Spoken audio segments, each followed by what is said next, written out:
just repeats whatever Brian said. We're here at the Jonathan Steinberg rally, wishing everybody a lovely time, because it is a wonderful world. I know, gorgeous. Is Becky inside? Yes. Whatever. I know. But anyway, yeah.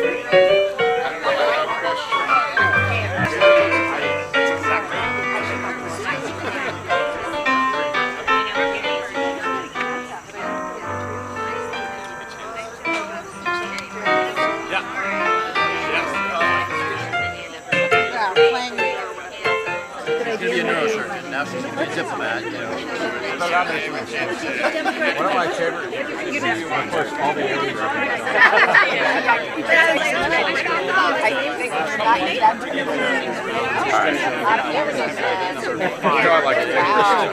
And we got PNC down here.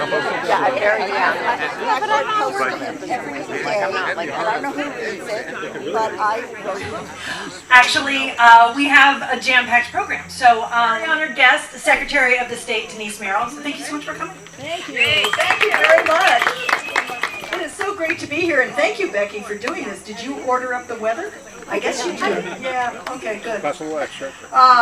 Well, first of all, I have to say a few words about my friend Jonathan Steinberg, because, of course, he got me here.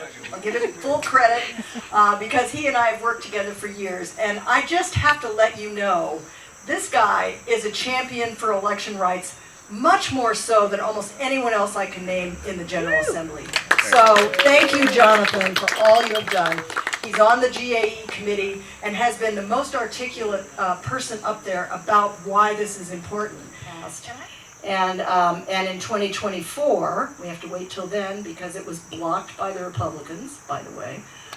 We will have an issue, I hope, on the ballot that will give us voting by mail, basically, in this state.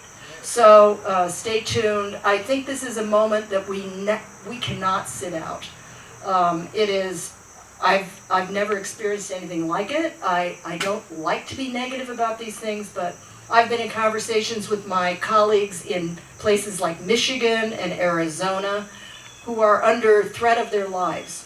And that is not too strong a statement. They are getting death threats every day about the work they have done to try to get people to vote and to maintain faith in American elections.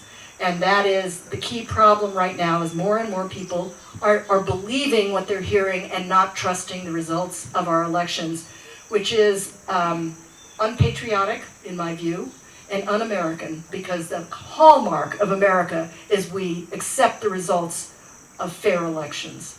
And this is what's under threat right now, and I hope we can make the point that Democrats are the ones who are going to save our elections, and we are for voting rights, and we are for social justice. And I think we need to shout it from the rooftops.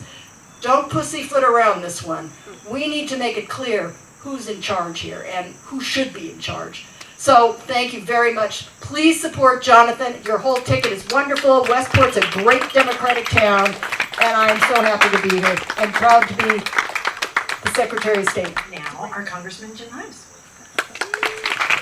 Thank you, Becky. Thanks for this lovely afternoon. Thank you all. So I wish I could say that, gosh, we can just put our feet up, but we can't. And an element, by the way, of succeeding in that is by making sure that our officials at every level are competent and do the things that allow Americans to believe that their towns, their states, and their country are there for them. And that's why it's so important to elect Jonathan to the First Selectmen's office here in Westport. Westport has been distinguished over a long period of time with really good leadership.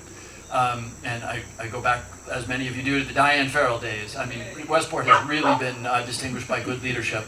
And Jonathan, we don't work together a whole lot because he's at the state level and I'm at the federal level, but every time I'm in a room with Jonathan, and it's been several times, when the topic is energy, the go-to guy in the room is Jonathan.